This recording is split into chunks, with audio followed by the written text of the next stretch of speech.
औज़ु बिल्लाहि मिनश शैतानिर रजीम। बिस्मिल्लाहिर रहमानिर रहीम। इन्ना अअतैनाकल कौसर फसल्लि लिरब्बिक वन्हर। इन्न शानिअक हुवल अबतर। सदक़ल्लाहुल अलीयुल अज़ीम। सुभान। अस्सलाम वालेकुम रहमतुल्लाहि व बरकातुहू। मैं हूँ आपकी होस्ट सैयद रज़ा और आपको खुशामदीद कहना चाहती हूँ इत्फाल रमज़ान में। अल्लाह जो भी करता है अच्छे के लिए करता है। जैसे अल्लाह ने हम पे रोज़े फ़र्ज किए, वो भी अच्छे के लिए किए। हमारा हेल्थ बहुत अच्छा हो जाता है जब हम लोग रोज़े रखते हैं। जैसे कि हमारा पेट का हेल्थ जो होता है, हमारा स्टमक जो हेल्थ होता है वो सही हो जाता है जब हम रोज़े रखते हैं। हमारा वेट कंट्रोल हो जाता है जब हम रोज़े रखते हैं। हमारा मेंटल हेल्थ और अच्छा हो जाता है जब हम रोज़े रखते हैं। और भी बहुत सारी हेल्थ इम्प्रूवमेंट होती है। हेल्थ के बारे में हम और जानेंगे डॉक्टर किरण अमीन से अगले सेगमेंट पे।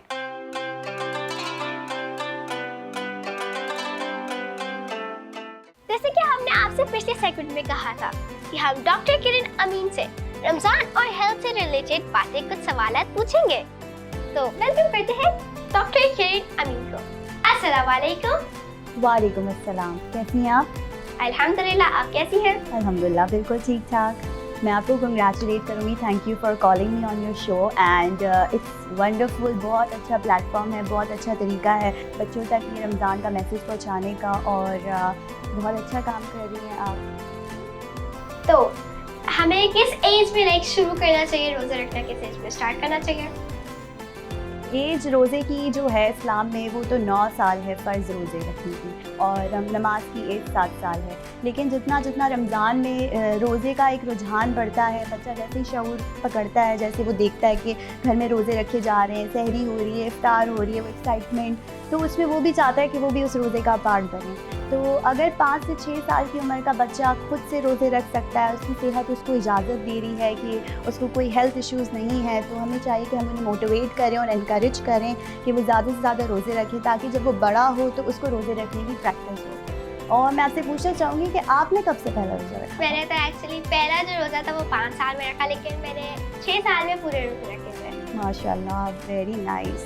तो मुझे आपसे पूछना था कि सहरी में जो डाइट सहरी की डाइट होनी चाहिए कि जिससे हम लोग पूरा दिन एक्टिव रहे, तो इस पे क्या खाना चाहिए? देखिए, सहरी जो होती है वो आप ऑल ऑफ अ सडन शुरू के जब रोज़े होते हैं स्पेशली, तो आदत नहीं होती कि आधी रात में नींद से उठ के कुछ खाने पीने की। तो शुरू रोज़ों में जो है वो बहुत बदएहतियाती हो जाती है, बच्चे कुछ खा रहे थे नहीं खा रहे होते। मैं इस प्रोग्राम में ज़्यादा कोशिश करूँगी कि बच्चों से रिलेटेड बताऊँ, क्योंकि आप जो हैं वो इतनी प्यारी सी हैं, मुझे लगता है सारे जो बच्चे हैं वो आपके फ़ैन बन जाएंगे इन फ्यूचर और फॉलो करेंगे इस प्रोग्राम को इंशाल्लाह।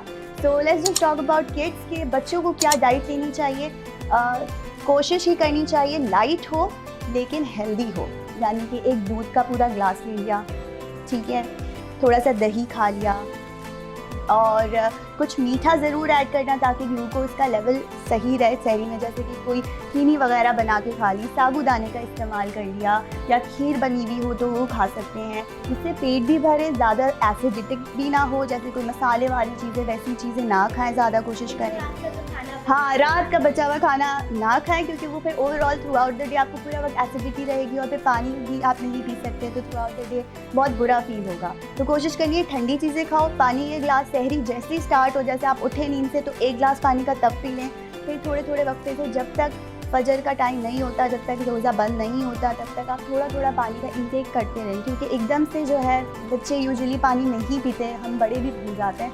और फिर बच्चों को तो स्कूल भी जाना है, फिर ट्यूशन्स भी जाना है, पढ़ाई भी करनी है, तो ये चीज़ें ज़रूर कोशिश करें कि अपनी डाइट में ऐड रखें। जी, तो मेरा दूसरा सवाल है इसी से रिलेटेड तो थोड़ा सा, लेकिन इफ्तारी के लाइक कैसी डाइट होनी चाहिए जिससे हमारी तबीयत ना खराब हो? तबीयत ख़राब ना हो।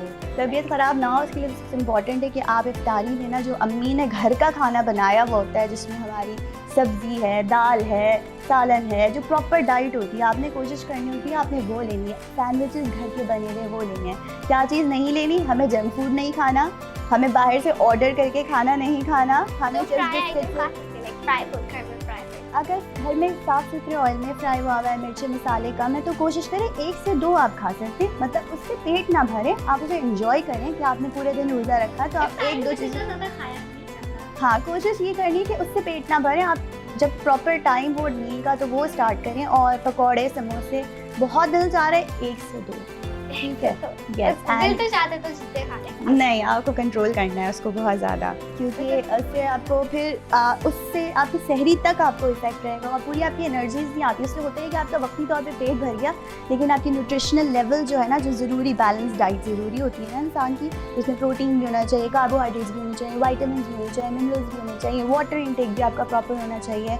वो सारी चीज़ें नहीं आती, क्योंकि वो आपका वक्ती तौर पे पेट इतना फुल कर देता है कि उसके बाद आपके पेट में गुंजाइश नहीं रहती। हम और बहुत सी सारी बातें करेंगे डॉक्टर किरण अमीन के साथ, लेकिन हकीकत सेगमेंट के बाद।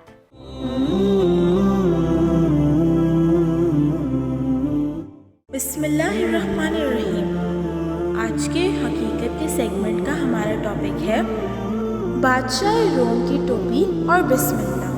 बास तफसीर में लिखा है कि बादशाह रोम ने हज़रत अमीरुल मोमिनीन अली इब्न अबी तालिब अलैहिस्सलाम की खिदमत में एक ख़त लिखा। उस ख़त में उसने अपने अजीब व गरीब किस्म के सर दर्द की शिकायत की और इलाज के लिए गुजारिश की। बादशाह को कुछ इस किस्म का सर में दर्द होता था जिसका इलाज बड़े बड़े तबीब भी नहीं कर पाते थे। अब इसने पैगंबर अकरम सल्लल्लाहु अलैहि वसल्लम की वसी से इसका इलाज दरियाफ्त किया था। बादशाह का ख़त पहुंचा और इमाम अलैहिस्सलाम ने ख़त लाने वाले शख्स को एक टोपी दी और ये हिदायत फरमाई कि जब भी सर में दर्द हो इस टोपी को पहन लिया जाए। वो टोपी बादशाह को मिल गई। अब जब भी बादशाह के सर में दर्द होता वो उस टोपी को पहन लेता था और हैरत अंगेज तौर पे इसे फ़ौरन आराम मिल जाता था। 3 मरतबा ऐसा ही हुआ। जैसे बादशाह अपने सर पर वो टोपी रखता उसका सर का दर्द ख़त्म हो जाता।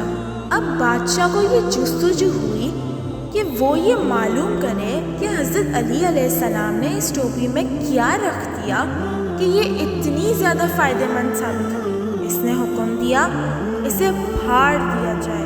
जब इस टोपी को फाड़ कर देखा गया तो उसमें लिखा हुआ था बिस्मिल्लाहिर्रहमानिर्रहीम।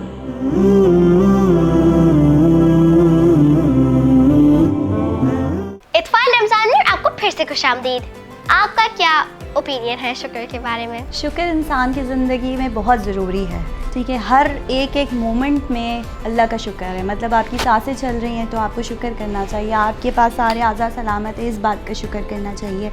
मतलब हम देखते हैं किसी के पास बहुत ज़्यादा है तो हम सोचते हैं कि हमारे पास कम है, लेकिन हमें देखना चाहिए हमसे कम वालों को। हज़रत अली का कौल है ना कि अपने से कमतर को देखो, तो फिर तुम्हारा दिल चाहेगा कि तुम अल्लाह का शुक्र करो। तुम्हें एक चीज़ समझ आएगी कि ऐसा भी तो हो सकता था कि अल्लाह एक आँख ना देता, ऐसा भी तो हो सकता था कि अल्लाह हाथ ना देता, लेकिन अल्लाह ने हर अज़ा से नवाजा हुआ है, अक़ल से नवाजा हुआ है। हर खाने की चीज़ जो चाहिए होती है पेरेंट्स ला के दे देते हैं, कुछ मांगते हैं पेरेंट्स हाथ में रख देते हैं। तो हमें हर एक पॉइंट पे शुक्र करना है।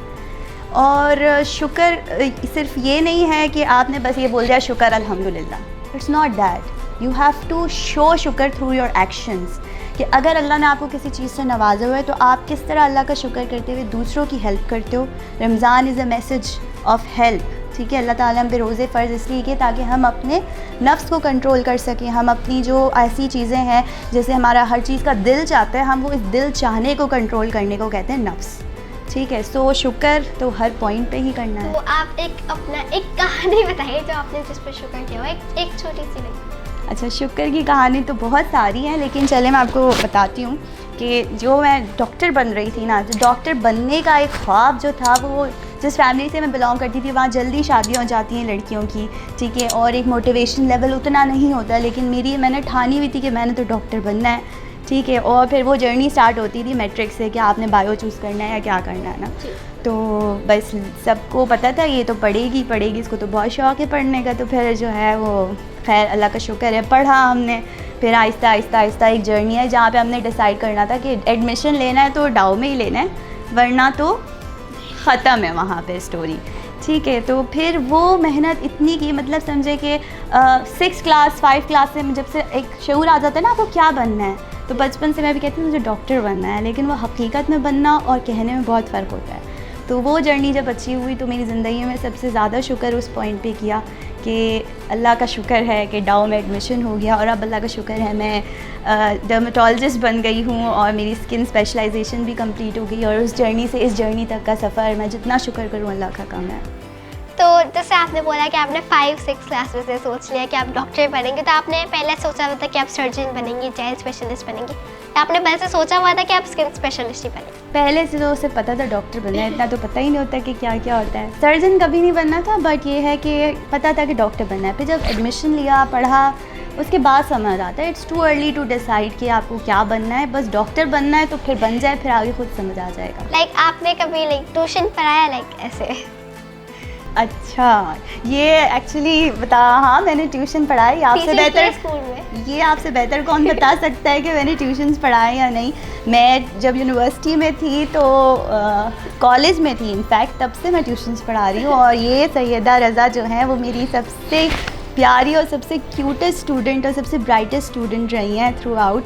मैं अपने घर में ही ट्यूशन्स देती थी और she was one of the most adorable students I have, जिसकी वजह से मैं आज इनके बुलाने पर भी आई कि a teacher is always a teacher and a student is always a student and she is more than that for me. Thank you आप आई। It's my pleasure. अब आप एक मैसेज बताइए कि रमज़ान से मुताबिक क्या रमज़ान से आप इस यंग जनरेशन को क्या मैसेज देंगे? कि रमज़ान से मुतालिक इस यंग जनरेशन को यही मैसेज है कि आप जितनी लोगों की मदद कर सके करें इससे, और जितना आपसे हो सकता है। आप मदद सिर्फ ये नहीं होती कि पैसे दे दिए, मदद ये होती है कि किसी का छोटे से छोटा भी काम कर देना, या किसी के काम में कोई रोड़ा ना अटकाना, मतलब कि किसी के काम में मसला ऐड ना करना भी एक मदद है। ठीक है। तो कोई कुछ कर रहा है, अगर आपको लगता है आप उसमें हेल्प आउट कर सकते हो उसको हेल्प करें, किसी की पढ़ाई में हेल्प करें, किसी को कुछ समझ नहीं आ रहा उसका हेल्प करें, किसी का मजाक ना उड़ाएं। इस रमज़ान में आपने ये तहैया कर लेना है कि हमने किसी का मजाक नहीं उड़ाना, किसी के मोटे होने का, किसी के पतले होने का, किसी के काले होने का, इस तरह का मजाक से गुरेज करें। और एक गो होम मैसेज कि इस रमज़ान आपने रेजोल्यूशन कर लेना है कि अपने पेरेंट्स का शुक्र करना है, उनके साथ अच्छे से बिहेव करना है, उनके साथ मिसबिहेवियर नहीं करना। इवन जितना भी गुस्सा आ रहा हो, मोबाइल का यूज़ कम करना है अगर वो मना कर रहे हैं। तो ये सारे गो होम मैसेजेस हैं बच्चों के लिए कि आपने अच्छे से रहना है और इस रमज़ान में अपने कैरेक्टर को, अपने डिसिप्लिन को बेटर बनाना है। Thank you so much for being here, और आपसे बातें करके बहुत अच्छा लगा seriously. Thank you so much for having me Sayeda, I am always there and मुझे बहुत अच्छा लगा इत्फाल रमज़ान का पार्ट बन के। Thank you for having me. Thank you.